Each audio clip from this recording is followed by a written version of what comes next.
Now that you've used Roto Brush to create yourself a nice matte for your shot, what are you going to do with it? Well, there's a few obvious things. One is background replacement. Say you wanted to set him in a different room. You need to do two things. One, you need to do something such as Roto Brush to separate this foreground from your background. And two, you'll need to track that background shot and apply that same tracking to your new background so that it has the same motion as the old background and all the parallax and perspective works. That's a traditional rotoscoping type of application. But additionally, you can get very creative. Once you've separated the foreground from the background, you can do things with it. Now in this case, I have my separated foreground. I've done a little bit of color correction on him to make him a little bit more yellow skin than red skin. I've taken a duplication of my Roto Brush layer and I've added the layer style outer glow to it so that he's got a nice glow coming from around him.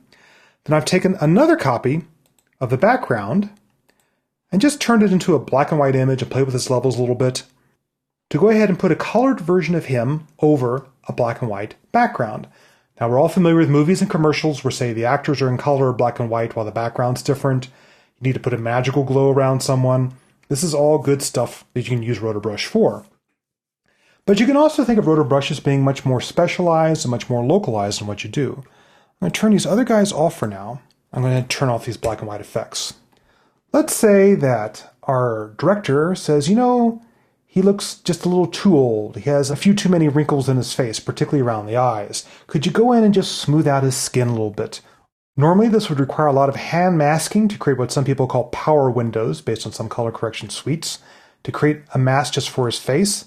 But that's a perfect example of using Roto Brush. I'll center him up here, select my Roto Brush tool, and just go ahead and start creating Roto Brush mats for his face very quickly here. And maybe I do want to pick up his hair around his ear. And a little bit more into this area.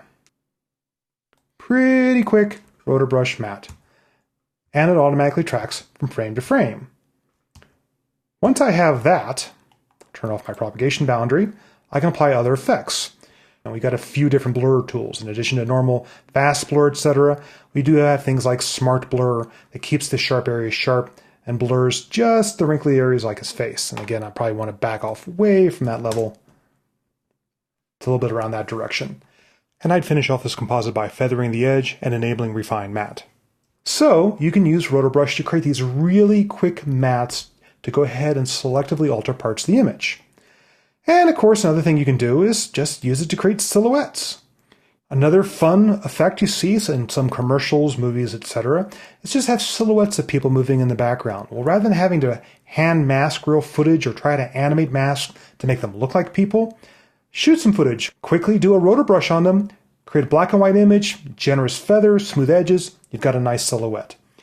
So don't think of Roto Brush just as, I hated Roto in the first place, why do I want a tool to do more Roto?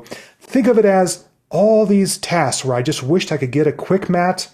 Now I can do them, and now I can just take these ideas and run with them.